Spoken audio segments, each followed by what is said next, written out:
Welcome to the Brute Strength Podcast, bringing you worldwide experts from all areas of health and fitness. We cover training, nutrition, coaching, and mindset. Welcome your host, strength and conditioning coach, 2012 and 2013 CrossFit Games champ, Adee Cazayoux. Mind, body, brute. Welcome back. My name is Adee Cazayoux, and you're listening to the Brute Strength Podcast. This week, I'm back with my wife, Adee, and we are talking about relationships. Over the past 6 months or so, we've gotten a ton of requests to do a podcast just on relationships. So here it is. We have 9 tips for success in your relationship. Some of the biggest ones that we talk about are things like conflict resolution and how we fight. We talk about treating your relationship like it's the one, using a 1 to 10 scale, the difference between co-commitment and codependency, and the concept of stopping keeping score because it all evens out in the end anyway. So grab a seat, grab your loved one, and enjoy the show. What's up, guys? This week we're going to do a little bit different kind of show. I am here with my wife, Adee, and over the past couple years, we've been very forward about our relationship. We've in particular, we've posted a lot about our relationship and been very upfront about the tools that we use and the habits that we've cultivated that have led to us having a successful and really close relationship. And because of that, a lot of people have reached out to us and asked us what we would do in a certain circumstance or scenario. And so we felt like this was a much needed podcast. So we've put together 9 tips, 9 of our biggest tips that make us successful in our relationship. And I'm going to start it out here. Adee, when we got together, you had never worked with a therapist of any kind. And very, very early on, you were introduced to a woman who would later become our, what we call relationship coach. So can you talk about that? Can you just tell the story of how that came about and what it was like for you to start working with someone like that? Right. So when we first met, you're right, I never participated in any type of therapy before, never really had a space to talk about myself in that type of a capacity. And I saw that you had. So getting to know you when we first met, I realized you were the kind of person I really wanted to be a lot more like you.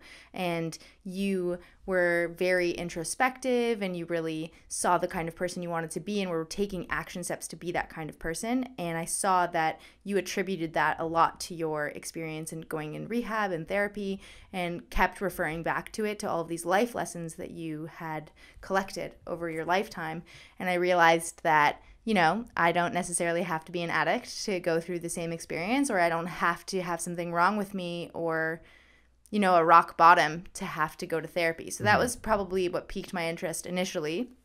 And you also introduced me to a lot of, I guess, what people would deem as self-help books or personal development books, which have really changed my life. So I think that probably allowed me to be much more open to working with someone like Annie, who's our relationship coach. And the way that we did meet her was kind of by accident. So I was at a business conference and I had asked for a recommendation for a female business coach. I was really interested in working with a female, and I got recommended to a woman named Annie Lala, and I really thought that she was going to be potentially my new mentor or business coach in that type of capacity.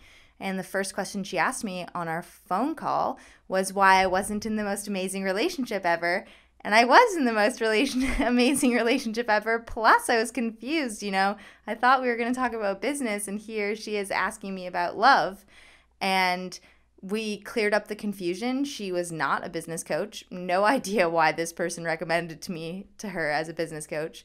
But we ended up talking for an hour anyways, because she had scheduled off the hour to talk to me. And in that hour, she helped me realize some things that I was doing in our relationship that I could do better, when I didn't think there was anything to be worked on necessarily. In my mind, there's nothing broken. We don't necessarily have to fix it. And this was probably in our first year of dating, right? Oh, for sure. It was within the first like 6 months. Right, within the first 6 months. So we're in like the serious honeymoon phase. We're so infatuated with each other. I didn't think that, I could benefit from something like that. But in that first hour, there were some serious knowledge bombs that were dropped for me. And I remember immediately getting off the phone, calling you and saying, you're going to love this woman. Like, you definitely have to call her. And you loved her just as much as I did. I heard this definition of therapy this morning, actually, that therapy is taking like a psychological function and taking it from dysfunction to function. And I'm curious, and that's kind of intuitively what we all think of when we think of therapy, right? We're fixing something that's broken. Mm-hmm. Do you think if I had said, hey babe, let's go to a therapist, you would have had a different reaction? I don't think I would have, but only because of how much I respect you and who you are and the kind of man that you are. And I don't generally believe that you're leading me in the wrong direction. I mean, I follow you even when you have no idea where you're going. So I think I probably would have been like, he knows what's right for me, and I would have just trusted you and done it. But maybe going into it knowing it was therapy, I would have come with some preconceived notions of what we would talk about or how that, how it goes in the movies. Mm-hmm. So I think it was cool that it kind of hit me by surprise. Was it surprising at all? Or rather, what was the experience like? Like, even though I wouldn't consider our work with Annie therapy per se, mm-hmm. It is definitely vulnerable, and It's probably different than anything you had ever experienced. What was that like for you? It's one of my favorite quotes that Annie has ever told us, and I use this quote all the time, of the extent to which you are unconscious of a habit is the extent to which it persists. And I think the whole experience has just been shining lights on areas of my life that were dark or blind spots for me, and realizing that the biggest leap for me is going from unaware to aware. And it's these things that I didn't even notice I was doing. I was totally unaware that I was doing these things, or that I had these habits, or that I was seeing things in a specific kind of way and from only my perspective. And that experience of being able to have this safe space where you're vulnerable and this person is not even necessarily there to give you advice or tell you what to do, but to ask you questions to help you think about it, like give you a space to really just think about it and notice things that you don't notice. Mm-hmm. I realized in so many ways, things I was doing that were against the kind of person I wanted to be. And although that was painful and very uncomfortable to have that realization, I would rather notice it than go the rest of my life without noticing it at all. I want to be the kind of person I say that I am. Right. As Michael Gervais, the sports psychologist of the Seahawks, has said several times to me, we're uncovering the innate wisdom within us, mm-hmm. right, through experiences like that. We know a lot of times what's best for us, but we need help sometimes having a full perspective and full self-awareness of ourselves, and then just uncovering that innate wisdom in us. Totally Yeah, just seeing, I mean, there's been so many moments where we're having conversations and you and her are both saying something that I'm like, I do that? Like I trust you, and I feel so safe in that space that I try it on. Like I put it on and I see if it fits for me, and I get the opportunity to change it, mm-hmm. which is exciting and terrifying all at the same time. Right. So we're gonna highlight 9 tips that we think that have really, really led to our success. And I don't know if these are like the top 9, but these are just 9 that we jotted down. And very early on, we started having conversations that we were going to commit to treating our relationship like we do our business development and personal development, right? Mm-hmm. We were going to put just as much, if not more, energy into having a better relationship and to being better partners as we were in learning about leadership and marketing and CrossFit and all of the other things that we're always trying to learn and grow in. We were going to do the same in our relationship. So some of these are concepts, some of these are more tactical tools to use, but these are 9 of the most important tools for our success. Yeah, and these are just the ones that we've had so far. So we do treat our relationship like it is an entity within itself. It's mm-hmm. a separate entity. Like you work on yourself, I work on myself, and then we work on our relationship separately. They're all separate entities that need love and care and nurturing, and this is a constant thing that I hope we do for the rest of our lives. Mm-hmm. So number one, I would love to talk about the concept of the we-centered person and the I-centered person. Mm-hmm. So how would you describe that concept, and even take us back, like when you discovered that, like when we learned that concept, what was it like for you? So the we-centered in relationships, that it's easier to have a successful relationship if there is a we-centered person and an I-centered person. It's more difficult when there's two we-centered people or two I-centered people. And a we-centered person is somebody that wants to spend more time together, is focused on the we instead of necessarily focusing on the I. So I'll put it into, it's a hypothetical, it's hard to understand or even explain in a hypothetical, but in our relationship, I'm definitely the we person and Michael is definitely the I person. And he, whether it's in arguments or whether it's in doing fun things or rejuvenating, he gets that, or you get that from spending time alone or having space, or you need that time alone or doing your own things, whereas I could literally do everything together. So it's taught me a tremendous amount. So because you're an I-centered person, if you were a we-centered person, we would do everything together, because that would be something we both want to do. So we would do everything together. We would probably have very limited space from outside of ourselves. Both of us would be not doing things that we personally wanted to do, because it's harder to find. I mean, I love dance class and you love jujitsu. We probably wouldn't do those things because we would have to do them together, and we would have to find mutual things all the time. And you being the I-centered person, it allows me to realize, oh, I can cultivate my own hobbies and passions, and it's okay for me to, thrive as my own individual. I don't necessarily have to be defined by our relationship, and not everything has to happen together. And I don't know what the experience was like for you, but I would imagine that it helped you realize, there can be more we in a relationship. You don't have to be 100%. On your own lonely island all the time. 100%. Yeah, I grew up thinking and really being taught this, right? By just listening to how men talk about their relationships. Like guys give each other shit for being whipped, right? And for their woman just having them by the balls, and they can't go out or they can't do anything. Like that's the messaging that I heard all growing up. And so I always thought that relationships were kind of like the woman is always holding the man back from being himself and like being an individual. And then I learned that by focusing more on our relationship and on spending more time with you and investing more energy into the us, the I, right? Like me as an individual, I got stronger. I got more confident. I felt more freedom. I felt more balanced in life in general. And so it was this realization that I don't have to constantly fight for more I time.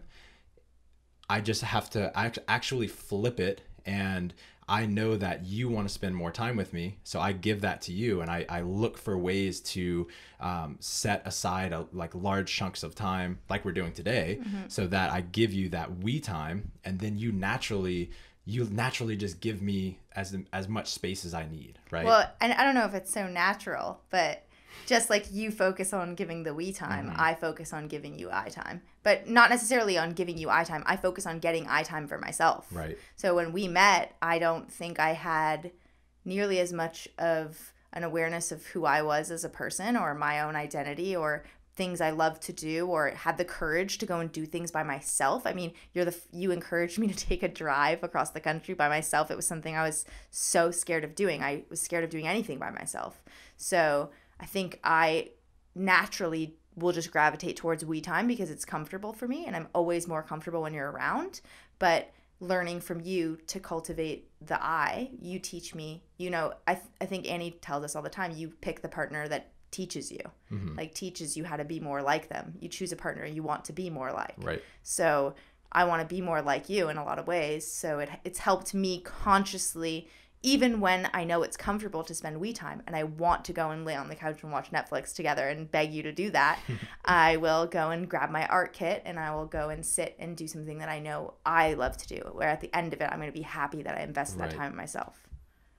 Love it. Number 2, conflict resolution. How would you describe the way that we fight? Oh, it depends. I mean, this is probably still a work in progress. I think it always will be. Yeah. But the thing I am proud of us probably the most is when we do have conflict, both of us look inside first. So I will first really take like a deep look at what am I accountable for in this situation. Another lesson from Annie was, we often go into conflicts, not just us, like lots of people, where you think that person brought like 70% of the conflict and you brought 30%, so they're more responsible. Like, oh, you're the one who created this conflict. But actually, everyone brings 100% to the table. So you bring 100% and I bring 100%. So therefore, there's something I've contributed, whether it's how I spoke, the tone of voice I used, the behavior, whatever it was, my reaction. There's something I could have changed to help avoid that conflict, regardless of what you do. And I'm only in control of what I can do and not in control of what you do. So focusing on ourselves instead of focusing on the other is something that we really practice. Right. Yeah, I would say the first little bit of a fight, we're both pretty much completely caught up in our own emotions and we're looking for the ways that the other person is wrong. But I think what we've gotten, that we continue to get better and better at, is we've gotten really fast at being able to be present with the emotions that are going on, notice them, and stop creating a story about how you made me feel a certain way, right? I'm getting quicker at being able to notice like whatever percentage of my part it was in the whole situation. I'm just able to notice my part and just verbalize it. Right. And then whoever goes first, the other person almost always just automatically and effortlessly, that's the key part, they effortlessly take accountability for their part, right? It softens the other person up right away. For sure. It's so hard to be continuously angry at your partner when they're coming to you and taking accountability for their part in some type of an argument or a conflict. When you come up to me, or if I go up to you and I say, you're right, like the way that I spoke to you there was totally inappropriate. I really got so caught up in my emotions that I shouldn't have spoken to you that way. It's hard to stay mad at me. And it's easy to want to reciprocate that and be like, I'm sorry too. Like this is my part in that and I love you, and move on. Probably the most helpful concept that I've learned in relation to this is that Annie taught us that the person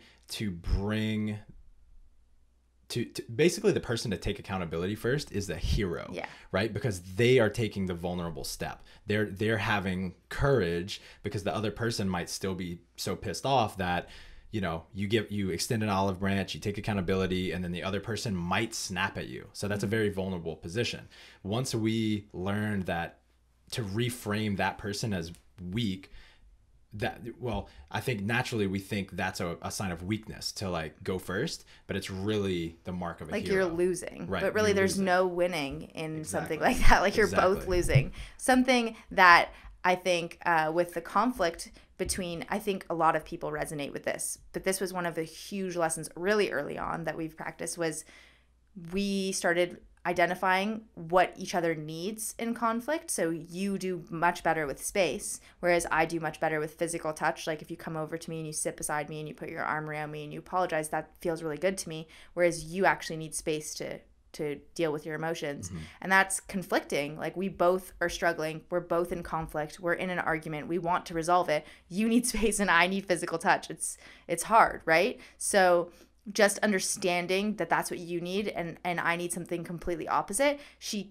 described it as when we're in conflict and you come and touch me or hug me or whatever it is, you're like crawling out of the depths of hell. Right. And it's so painful for you to go and do that. So I need to be so grateful that you've taken that like extra step and been the hero to do something that I know is not what you want to do to deal with that conflict. And if I give you space, you know I'm sitting on the other side of the wall being like, he hates me. He doesn't want to be with me anymore. Like, oh my God, we're never going to get over this. And I'm freaking out. And you appreciate more when I do give you that space, and it allows you. And funny story, I'm going to share this story. But the first time you did it, she told me, she's like, even if he doesn't do it the exact way you want to, you have to just thank him for doing it anyways.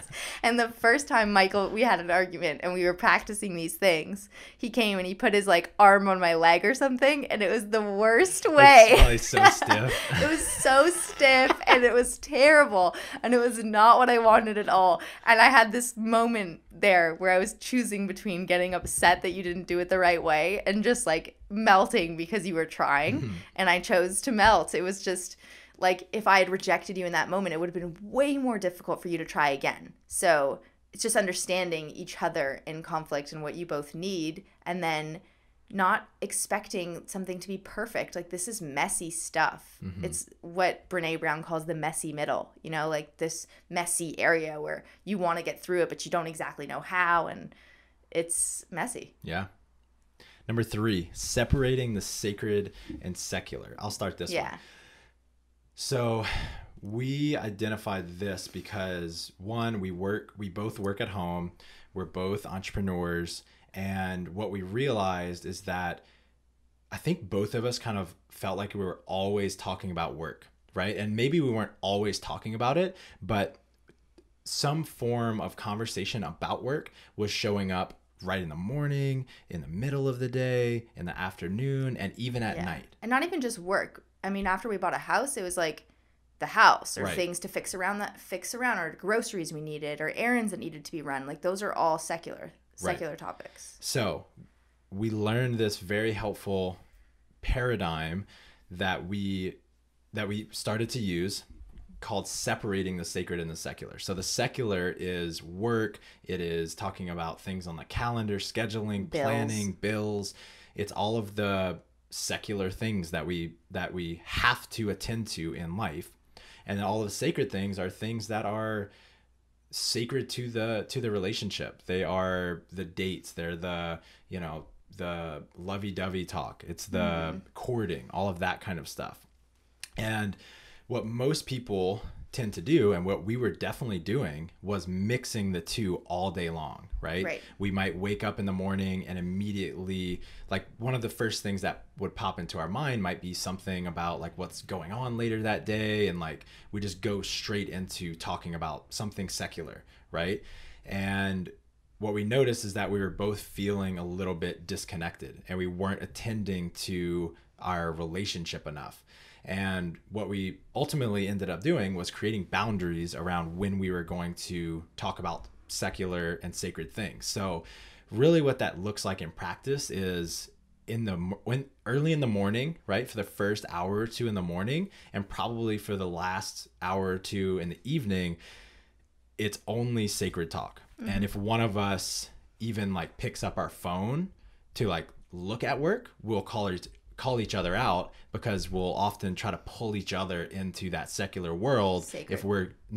I'm saying if one of us goes off and gets distracted in work or scheduling or whatever, then we bring the other in, right? So we've created boundaries around that sacred space. Totally. I think a big part of why this happens is when you're constantly in the secular, I mean, it's really hard to be like turned on in a secular space, right? And it's really hard to desire the other person. You start becoming more like roommates or friends or family, and those are not people that you feel the same way you should about your husband. And then there's none of this like passionate desire for each other that keeps your relationship healthy and is really important. If I start talking about going to grab toilet paper, you're not gonna, be like want to like hug me and give me a big kiss. It's more just getting things done. It's kind of dry, you know. Super helpful one. 4 treat your relationship like it's the one.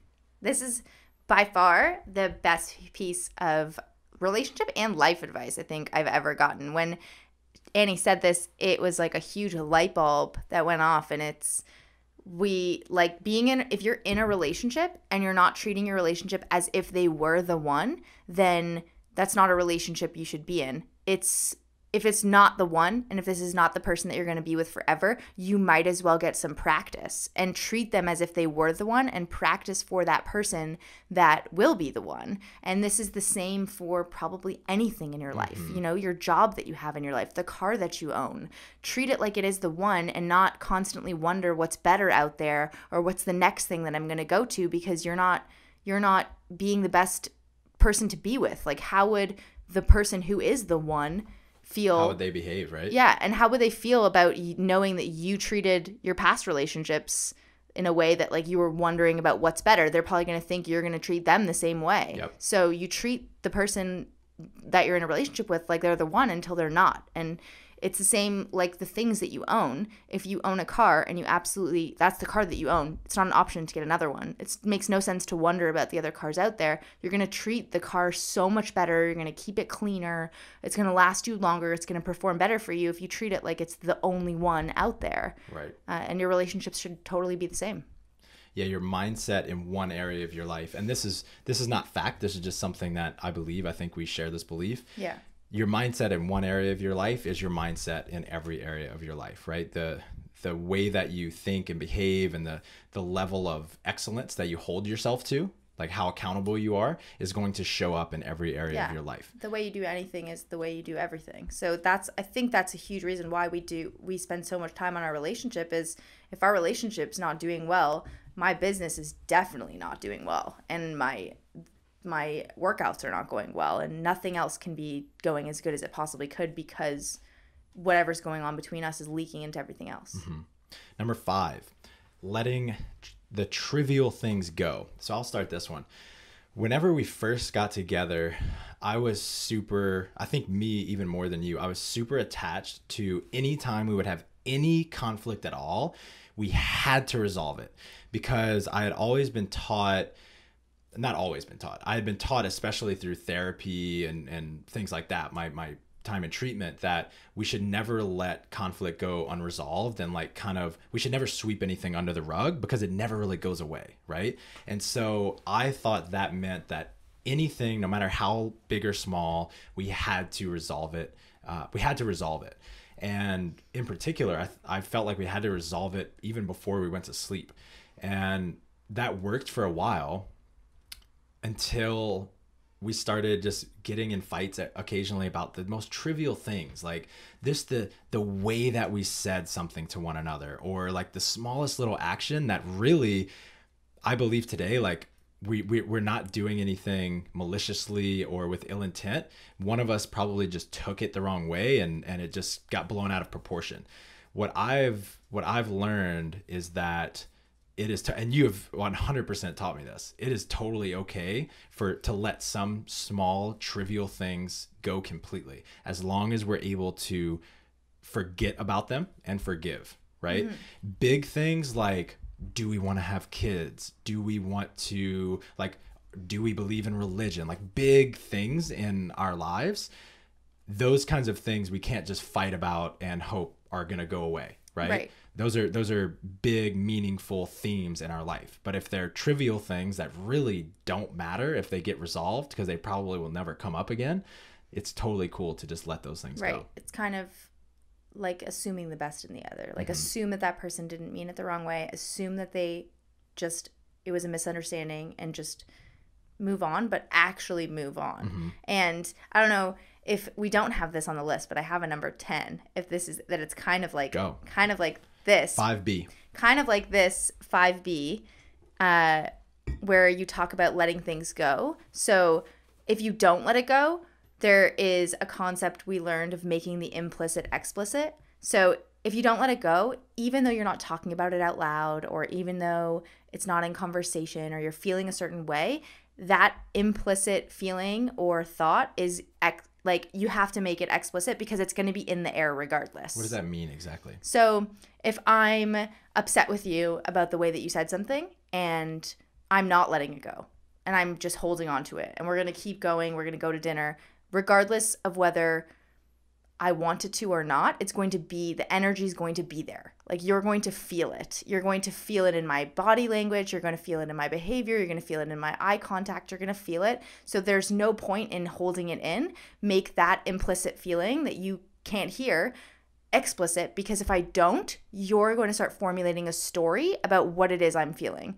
So we're connected, we're married, we're in an intimate relationship. So no matter what, you're going to be feeling all of those things, even if I don't want you to. So I might as well make it explicit so you can really understand what it is going on in my head, even if it sounds so dumb. Like, even if I say it out loud, I've even said to you before, like, this is probably going to sound so stupid, but I'm going to say it out loud anyways, but this is exactly what I'm thinking in my head right now. And you could have been sitting there creating some story about what it was I was thinking about that has not even close to what I was thinking. And that's how real conflict can happen, because you don't talk about it. That kind of, does that make sense? Absolutely. Yeah, I just wanted you to define that for people that didn't know those two words. Right. Perfect. Yeah, super helpful. The faster we get at saying out loud what's going on in our head, the less stress we have in our relationship. And don't try and clean it up. It doesn't have to sound perfect. This person is supposed to love you no matter what. So it's okay if it sounds silly, and ultimately they can just say, hey, that's not what I'm thinking, or that's not what's going on, and you can start that dialogue. Number 6, the 1 to 10 scale. You love this. Talk about it. We actually started doing this long before we learned about it. Yeah, I would just, anything for me is a 1 to 10. It's been like that always. Like, how much do you love me? 1 to 10. Or how much did you like that meal? 1 to 10. Or I liked it X out of, like, 6 out of 10, whatever it is. And then Annie taught us to do this in our relationship with how we're feeling about certain things. And I love it because it gives you a frame of reference for how much something actually matters to the other person, or how much something bothers. So the 1 to 10 scale is basically rating how you feel in a certain situation. So if you didn't take out the garbage when I asked you to take out the garbage, it might, if I had done the same to you, maybe that only bothers you a 2 out of 10. But for me, that bothers me like an 8 out of 10, let's say. Is that legit? No, I'm just using it as an example. I need to know this.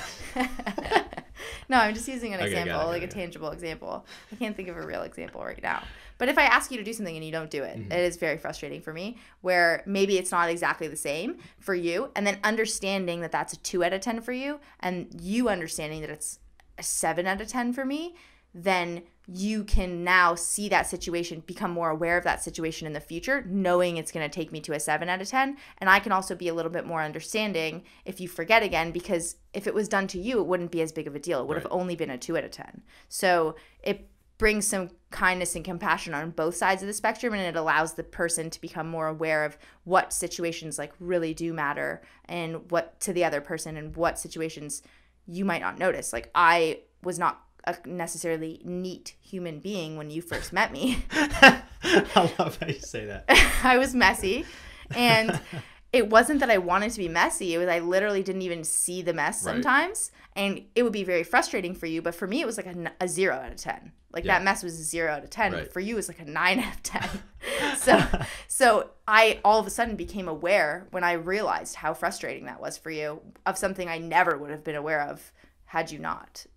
But you can tell your perspective on the 1 to 10. Yeah, I think I always assumed, before I met you, I assumed that everyone just had like the same preferences as me, right? Without really thinking about it or being aware, I just assumed everyone would feel the same about things like that, about like being messy, or about one that really sticks out for me is scheduling, right? If you forget to put something on the schedule for me, it's not like a huge deal for me, but if I forget, it would like really, really irritate you. And the first few times you said it, I literally thought you would get really, really frustrated, right? And you would say like 7 or 8 out of 10.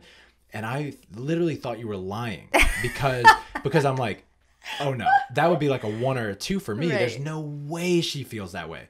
But you were persistent, and I trust you that you're not just like, there would be no reason for you to say it really irritates you when it really doesn't. And so slowly I just started to learn about what your preferences are. And it was a super useful way to become more aware of what you like, what you don't like. And the interesting thing about intimate relationships is you're literally molding two lives together, right? They're so intertwined, and it's unique from any other relationship in that. And you have to learn how to give your partner what they want, right? And not just always demand what you need. Right. So it's just a really clear and tangible way to clarify and classify what things matter and what things don't. And if it's hard for you, anyone listening who's going to use the 1 to 10 scale, if it's hard for you to really put a number on something, a good way to do it is just over 5 or under 5. So anything over 5 is like really strong, and anything under 5 is not as big of a deal. So you try and avoid me getting over 5, and I try and avoid you getting over 5. But if you're like so heated you can't even put a number on it. Sometimes I'm like a 13 out of 10. That probably leads to my distrust of your number system. Yeah. I speak in hyperbole often. Number 7, co-commitment versus codependent. So codependency is when, and I'm just going to kind of paraphrase this. I don't know if this is exact, but it's basically where two people will kind of commit to allowing each other to be less than their best self, right? It would be like me knowing that you really don't pay attention to your diet and you really hate that about yourself, but I'm not going to call you out about it. And you know that I'm really, really insecure about, my career, and like maybe I don't have a job and I'm not doing anything to get a job, and I'm really insecure about that, and you're not going to call me out about it. Right? So we're basically co-signing on each other's bullshit, and we're not holding each other accountable. That's codependency. And there's also an element of we're filling a hole inside of one another, right? Like I am less than whole, you are less than whole, but together we kind of like awkwardly complete each other, right? Co-commitment, on the other hand, is when two whole people hold each other accountable to becoming the best human being possible, right? You hold me to all of the things that I say I want to do and become, and I hold you to all the things that you say you want to do and become. And even if that means telling each other things that we don't want to hear in the moment, and really standing up to the other because we know that's what's best for the other person. We learned this from Annie a little bit, as well as this book called Conscious Loving by, is it Gay Hendricks? Yeah, Gay and his wife. Forget his wife's name. And this is one of the coolest concepts that I've learned. And really, I started to feel that this was happening right when I met you, where you started to verbalize the type of person that you thought I was, like really early on. And immediately I wanted to live up to that version of myself that you thought I was, right? You saw all of the best parts in me, and it immediately held me to a higher standard. Fast forward a little bit, you really get an inside look at what my dreams are, what I want to work on, like what kind of my weaknesses are that I really want to work on and get through, the challenges that I'm going through, and you're able to really hold me accountable. You're able to empower me when I'm down. You're able to get me through those hard times. And the opposite of that is when we basically commit to each other that we're gonna agree to stay small, right? We're not gonna go for we're not gonna get outside of our comfort zones. Yeah. So the, I guess, practical piece of advice there would be to stand up for each other's greatness, which is a quote we got from Annie, and that's standing up for your greatness is doing the things in your relationship that are scary and uncomfortable, where you say you want, not calling someone out and shaming them for doing something, but, pointing out that they said they wanted to do X and they're doing Y. Or we made a commitment to do something together. I continue doing it even if you stopped doing it. So I set the example of, we stand up for our commitments. Yep. And I keep doing something that you don't want me to do because I'm standing up for your greatness and showing you the example that, this is what we say we do, so we continue doing it, even though I know myself doing it is making you feel uncomfortable. Right.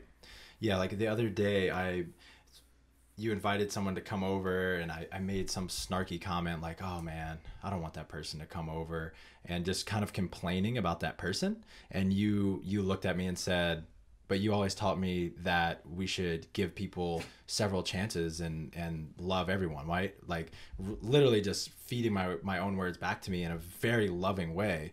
And it really stung like a mother. And it was also like, damn, that is exactly like, that's the type of person I want to be. And so you were, able to stand up for my greatness in that moment. Solid. Good work. Number 8, stop keeping score. And it all evens out in the end anyways. How often do you hear about relationships when people are, complaining about their significant other or whatever, they're going through their stuff and they're keeping score, like he did this and this and this and this, and I've done this, but I only did one thing, and he does a million things, and how many times have I taken out the trash and he's never taken out the trash, and I do all this, but we all notice the things that we do much more easily than we notice the thing the other person does. And it's a commitment to do things even when you're not getting appreciation or acknowledgement for it. Just do things because things need to get done, and it's not just for you, it's not just for them, it's also for you. Right. Like I clean the house for myself just as much as I clean the house for you. Right. And to stop keeping score, meaning if I take out the trash every single day this week and you don't touch the trash once, I could be upset, and it would ruin my day. Like, oh my God, Michael doesn't care. He just cares about what he wants, and nobody loves taking out the trash. It's not a really fun thing to do, but I'll do it anyways, knowing that somewhere else that I'm not noticing or I didn't see or didn't acknowledge, you're doing something else for the relationship. And at the end of the day, it does even out. Like, it has to even out. There's so many things that need to get done, whether it's paying the bills or doing taxes or getting the leaves raked on the lawn, or, taking the dog for a walk or whatever it is. There's a million things, and neither of us are, every single time we do something, texting the other person being like, right. did this, right. And in order to keep an accurate score, think about how difficult it would be. How dumb that would be. It would be so stupid. What a waste of time. And then also it would be so difficult. Like, think about how many things in the day that you do that you could technically classify as things for both of you, but you might as well just not try. Just don't keep score. Do the things that need to get done, and just be grateful, and be grateful that the other person is probably doing things you're not noticing. Right. Yeah, that part is really interesting to me, and I never fully realized that until a couple months ago, because I was really keeping score, and you called me out like a couple times in 1 week where I was like, I would just like say I did the trash or the laundry or blah, blah, blah, blah, blah, X number of times, and you haven't done shit, like some version of that, right? And what I noticed, what you helped me notice, is that I was literally only keeping track of what I was doing. It's so easy for us to keep track of all of that, and it's almost impossible for us to see all of the things that our partner is doing, right? Like, one thing, for instance, that you've been on my ass for years is cleaning the lint out of the dryer, right? I've been doing it for the past like month or so, but if I do it, there's no, like, you can't see that. It's just not there, right? So there's no way to accurately keep score, and it also doesn't matter, right? Just do what you can do to help out the other person. Look at your relationship through the lens of how can I help? How can I how can I help my partner? Rather, what can my partner do for me, or what are they doing for me? Right. And just realize that by helping your partner, you are also helping yourself. 100%. This is not just about helping them. And you should do things regardless of getting acknowledgement for them. It's what did they talk about at the forum? It was something about doing the things, just like a contribution is doing things without expecting acknowledgement. If you contribute just to get acknowledgement, it defeats the whole purpose of contributing. Right. Contribute to your relationship without, it's nice to get acknowledged. I mean, now I'll probably pay more attention to if the lint thing is empty. So I haven't noticed it, but I will pay more attention now. But contribution, and everyone wants to contribute deep down, like deep down, you want to contribute. but contribution with expecting acknowledgement is not the same. It's not the true meaning of contribution. Number 9, understanding each other's personalities and love languages. And this is one that you wrote down. You had a few examples. You want to talk about this? So when, like you talk about, an intimate relationship is like a really interesting thing. You're really molding two people that come from different places.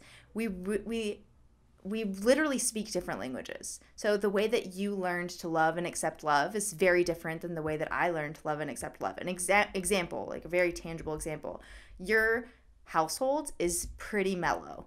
Everyone's kind of chill. Everyone's super happy all the time. There's so much helping and caring and like physical service for everybody that happens. My household is very loud. So my family, whether we're loving on each other or we're angry with each other, it's the same volume. We're just very, very loud.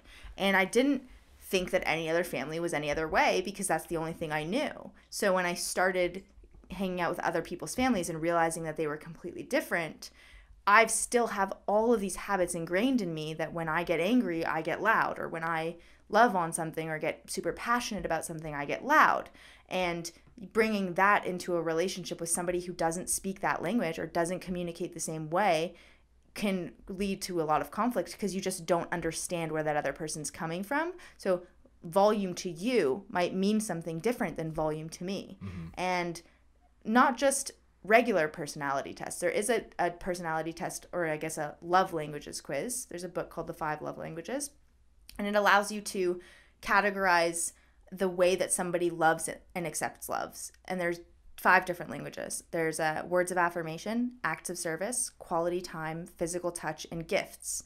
And based on your results from this quiz, it's which ones have the most impact for you and which ones have the least impact for you. And everyone loves all 5. And knowing what are the top for you helps me, give you the love that you want to receive, and also notice when you're giving something to me. Maybe if somebody loves giving and receiving gifts, it's my lowest love language. But when they give me a gift and that's something they love, I know they're giving me love, even though I might not want the gift. So I can appreciate, that's them giving me love, when in certain instances, not understanding that, I might have seen it as annoying or something that I didn't want, and not taking it for what it really meant. And there's so many different types.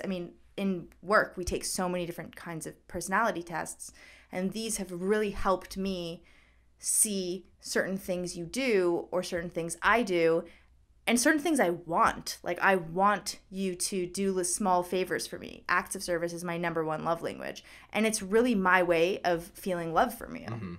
And I know that when you realize that, it changed your perspective on doing small little tasks for me, right? Yeah, for sure. Yeah, at first I thought, so these are little things like she'll ask me for a glass of water, but she's like twice as close to the water faucet.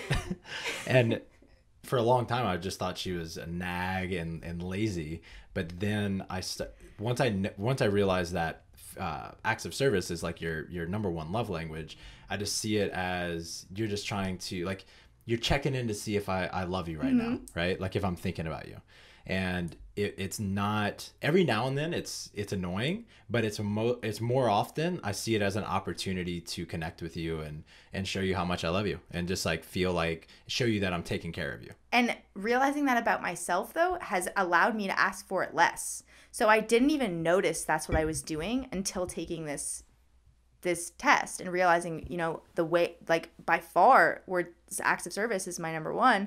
And now I catch myself asking you to do something that I can clearly do for myself. And then I can take a moment and be like, I could just do it myself. He does love me, and I don't have to annoy him in this moment. And that happens way more often than it's ever happened. Whereas before, I wouldn't have had that awareness to even take the pause and be like, I can actually just go get myself a glass of water and show myself some love, and there's so many ways to look at that. So it's such a useful tool to have that exists in the world, that most of them are free, and you can really learn about the other. And I think another really useful one that's helped me is we use the Kolbe test a lot. The Kolbe A, that's the KOLBE A test. Yeah, so we use that test a lot for our staff to put people in the right positions or really gain a deeper understanding of what style of work takes more or less energy for somebody. And there's 4 different categories. One would be fact finder, someone who can, find facts. We're just going to give a basic overview. One is quick start, how like creative or quick ideas, or they just like get ideas out there. Another one is follow through, how much you can bring something to completion. And then the other one is implementer, which is actually like physical, working with your hands. And you're low on the follow through and really high on the quick start. So before realizing that about you, I would get so annoyed that you would start something and you wouldn't finish it. Mm-hmm. And it would just be frustrating for me because I'm not like that. So it would just frustrate me. Like, he was going to build me a bookshelf. He finished 80% of the bookshelf in 3 days and then took 4 months to finish the bookshelf. And it was so frustrating until I realized that this is not like enabling the other person to still be this way, but it is at least putting some compassion around, we literally speak different languages and he just does things differently than me, and things take you more energy than would take me energy. And realizing that you're super low on the follow through scale helped me be just more compassionate and not annoyed with you. Just, it takes you a lot of energy to finish something. I can be more supportive instead of annoyed. Right. It came out well, guys. The bookshelf came out well. Yeah, it's beautiful, the bookshelf. Awesome. I think these were killer. Guys, we want to encourage you to look at, and I want to be clear, we do not at all think our relationship is perfect. We go through, we fight probably on a weekly basis, and we're constantly growing and evolving and learning how to be with one another and be better for one another. But I think what we've definitely got a firm hold on is this idea that in order for us to have a successful relationship for the rest of our lives, which is the commitment that we made to one another, we have to treat it like we do any other skill, right? And we have to treat it as though we are striving for mastery in this skill, striving for progress rather than perfection, and always trying to grow. Never being complacent in any area of our relationship, never sweeping anything under the rug, and always trying to be as kind and loving to the other person. Yeah, I totally agree. Nice. All right, guys. Thanks for joining us. This episode is finished, but your training journey continues. Head over to brutestrengthtraining.com/SSW and grab your free pack of 32 accessory workouts that you can incorporate into your training and start improving your strength immediately. That's brutestrengthtraining.com/SSW.